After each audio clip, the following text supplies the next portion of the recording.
the ducks, the waves, the building something that feels like it breaks more often than not. There's just something about the culture, the community of Jeep and off-road enthusiasts that unites what is the Jeep life.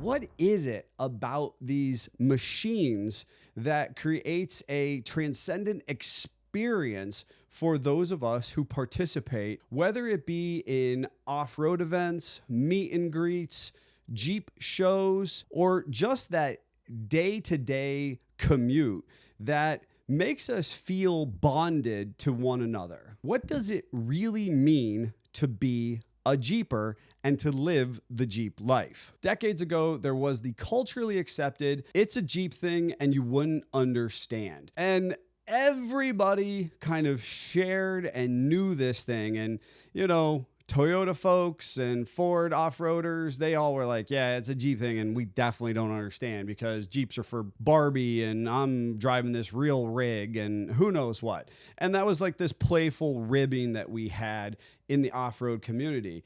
But what did or does that phrase actually mean? There's just something about the experience of meeting another supportive Jeeper, or if you do happen to break on the trail or get stuck in a mud hole and then immediately get swarmed by a bunch of people that you just met that day, or man, you might even just be meeting them in that moment. All of a sudden you get this unconditional support and you're rescued from this seemingly dire situation by arguably a complete stranger. And the only thing that unifies you is this shared brand or model vehicle experience.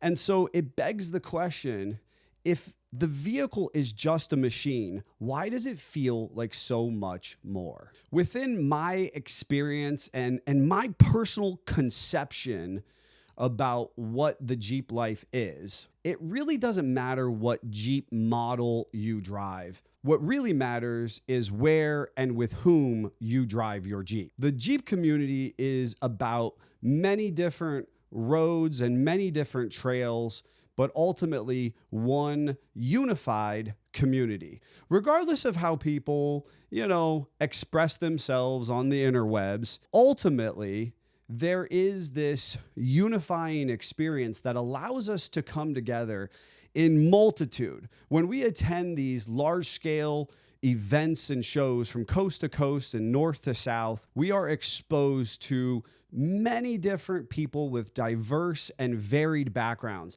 And yet, for a brief moment, we have this incredibly unifying and shared experience over these vehicles that take us to faraway destinations, both physically and in our dreams. What is this mashed up or blended together community that is this big family of hardcore off-roaders and show vehicles, trail riders and pavement princesses, veterans, and ultimately timeless collectors? The iconic imagery that is the Jeep lineup from 1941 to today stands out in parking lots and fields and in the backwoods, no matter who you are associating with. And so ultimately, Jeepers are able to unify and come together no matter what type of event they're attending. Realistically, we all reasonably even have the experience where we're just running an errand in town or while you're traveling and you park in a random parking lot and you come back out from that errand and all of a sudden the Jeeps have multiplied and now where you were parked, gather 2 or 3 extra Jeeps. And that's a very cool experience. The Jeep community brings together people who otherwise might not even cross paths. But whether it be on that errand or in that big 4x4 off-road run, you're brought together in this club that you didn't exactly know that you signed up for. Even though our builds vary and the parts that we choose and the manner in which we install them might be vastly different than the next person, those Jeeps can arguably sit side by side at the show or in the parking lot or running the trails, and we are left with this togetherness feeling. And that's one of those seeds that was planted within me many, many years ago. A number of people know that I did not personally grow up in a mechanically inclined household. In fact, both of my parents were lifelong teachers and educators within the public school system. And so specifically, my father wrenched out of necessity just to keep our vehicles on the road. But when the opportunity presented itself and he was able to finally get into the Jeep community, he brought me along in such a way that planted this seed of enthusiasm and allowed me to be exposed to some of the best aspects of the Jeep community. In fact, growing up in Northeastern Ohio, we used to host the Four-Wheel Jamboree Nationals. And this was this great roving show that in current day is kind of reduced to one specific event. But at that time, it actually was in a number of fairgrounds or locations across the country. And because of its location close to us, my father made sure that we went down there and got to enthusiastically participate. Now, I remember kind of seeing this signage where it said Jeep Corral and seeing the people gathered there, and they did these kind of meet and greets, and people were hanging out and sharing stories. And I just remember being enamored and so excited to kind of go into that space and be part of that. But it wasn't just parking there. It wasn't just showing the Jeep, but there were sales on parts, and there were, hey, I used this specific brand and it kind of worked this way. There were insights and tips and tricks that were shared in that moment.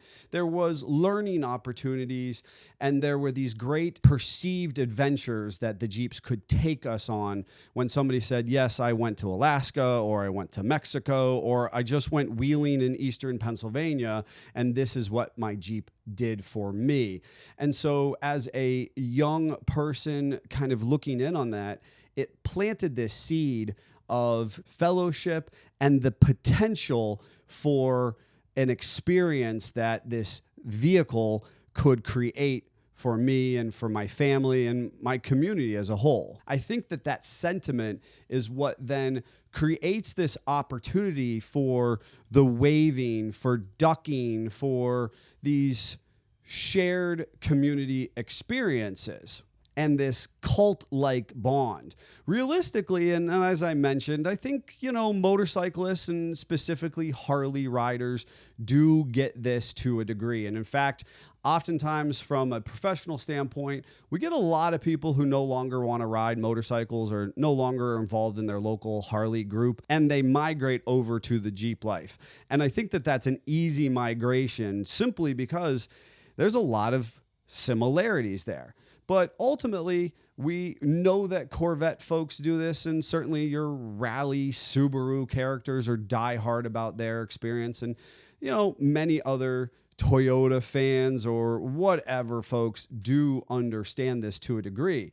But specifically, Jeepers share and extend this experience in such a way that we wave and we duck and we start conversations at gas stations that otherwise, if you just show up in your common Nissan Sentra daily driver, you're really not going to do. This cult-like experience, it's funny and it's charming. People get tattoos and obviously wear socks and hats and shirts that represent a vehicular brand, arguably unlike nearly any other vehicle manufacturer. Now, I understand if you're a bow tie guy or you're a Ford guy, that might be ingrained into you. But Jeep is unique because as a particular brand, it's been bought and sold over the years. It's gone through a bunch of different iterations and conceptualizations, whereas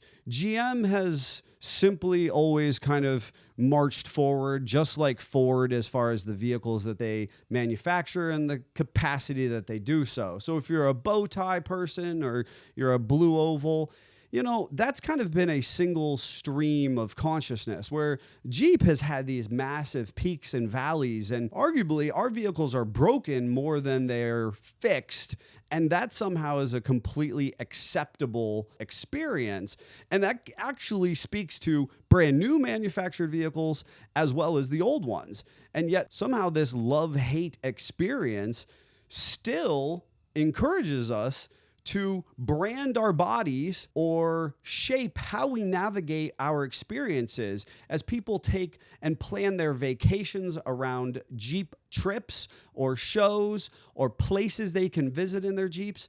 Jeeps aren't exactly about the vehicle itself, but this idea, this dream about where they can take us physically and figuratively. Some of my proudest moments as a Jeep specific business owner are not necessarily the vehicles that we produce or the parts that we sell, the numbers at the end of the year, but actually the dreams that we allow to come to fruition, that we're part of sharing and building for both our customers and for our family near and far, like yourself. Realistically, when people plan their trips and they plan to swing by our facility and do a meet and greet with us, or we've even had people on their honeymoon come by because they're passing through the area, that is such a fulfilling experience and an acknowledgement of this shared bond that we have. It's just dripping with cool. So despite the fact that we're almost trauma bonded through some of the quirks of our particular vice or poison of choice, we still come together and go, hey, I see you and I actually value you, even if we're bickering on and through the keyboard. Both the highs and the lows of our ownership experience actually creates that bond, almost a love language and a sense of belonging. I can't help but think that it has to do with the grit and the rugged individualism that the brand originally represented as early as its conceptualization in the 40s and its utilization as the platform that won the Great War. See, I'm pretty well convinced that this unification was something that was almost otherworldly as the world was gripped in a state of worn-torn affairs.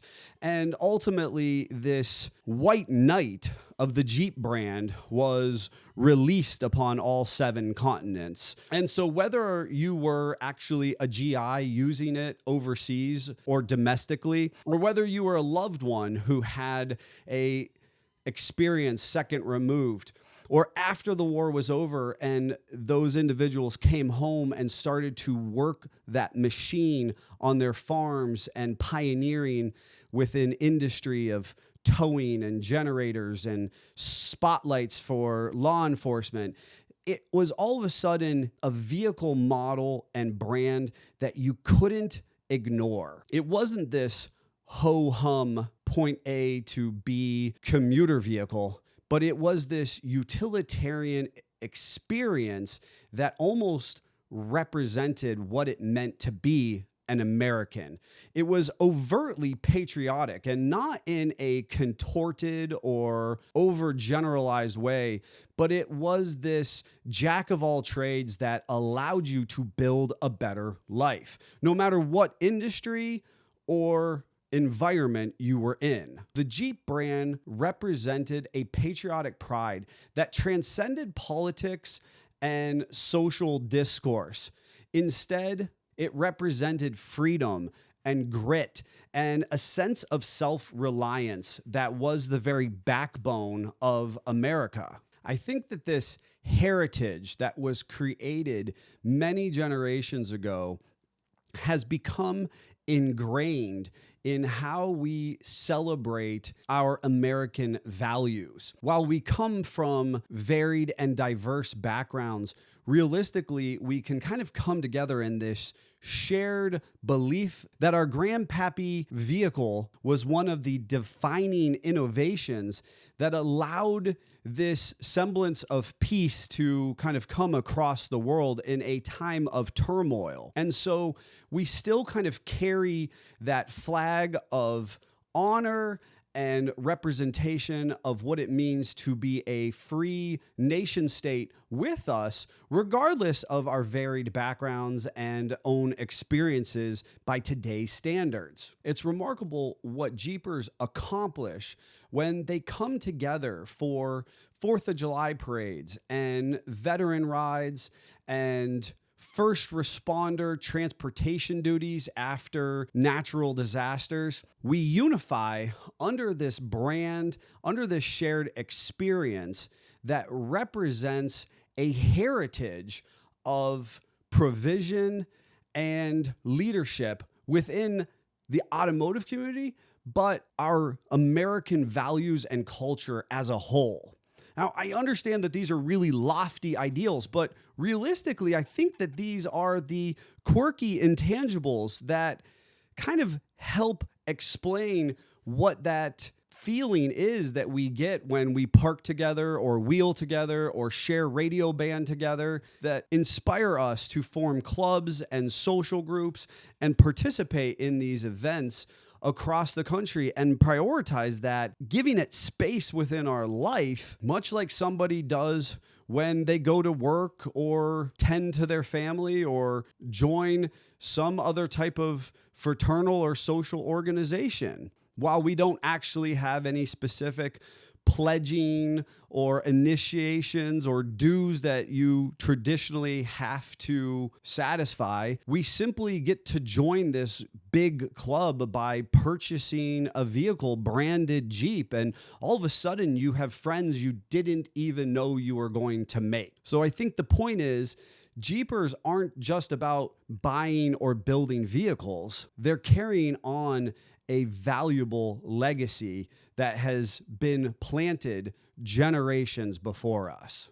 That legacy that was potentially started on the battlefields now is carried out around the campfires and wrenching on the trail, lifting your Jeep in the driveway, daydreaming at work with coworkers, proudly displaying your allegiance with flags and club stickers or other manufacturer or business branding on your vehicle. This pervasive experience is one that we share in multiple spaces. We swap stories around campfires and in drivers' meetings prior to off-road events. We're forged as individuals and a community of Jeepers through laughter and problem-solving skills and learn as you go or on the fly experiences. While we might celebrate our successes together, we also share in our struggle of this bolt won't line up, or I broke this part while doing this specific maneuver. These things bring us together in such a way that allow us to celebrate each other simply for owning a similar vehicle. So what's my takeaway as far as why we Jeep, or it's a Jeep thing and you wouldn't understand? We're brought together in such a way where humans can simply share with each other in this generationally molded experience. Whether it is the wind therapy, the concept, or the daydream of the adventure that the Jeep might take you on, the color coordinated accents that kind of represent your unique identity, or the fulfilling nature of learning something new or accomplishing it by creating or building or shaping with your own hands or with your own vision if you're building with someone else.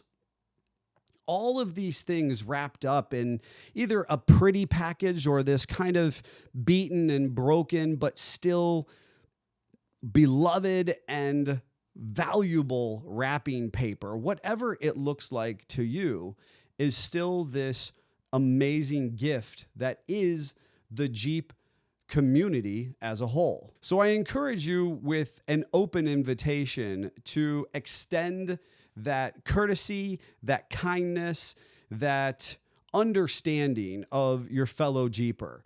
I know that we can all reasonably find that comment on the internet that's your money, your build, your interest, whatever the heck. This unifying brand still puts us in those social pages and forums alike. So while our backgrounds and our tastes and our attempts to modify might be different than someone else, we're still in those social pages and forums and at those meet and greets under a unified umbrella of this brand. So whether it is waving or ducking, wrenching, trail rides, or show and shines, we as Jeepers come together for connection and freedom, and we unify under something that is simply greater than ourselves and our immediate experience. This rugged individualism that bonds us together, not to be lone wolves, but to arguably be the classic cowboys of the Western frontier that created this cavalier experience at the forefront of American values. The Jeep stories that we create and the people that we create them with is why we Jeep. So I ask you, why do you Jeep? What are your personal experiences, and what are those driving factors that you feel encourages you to continue to invest in your vehicle and in the community that we belong to? We'd love to see your comments or questions or whatever you have in the comments below. Make sure you like and subscribe and ring that bell so that you get notified about other great Jeep and off-road content that we hope to continue to bring to you both now and long into the future. Jeep on.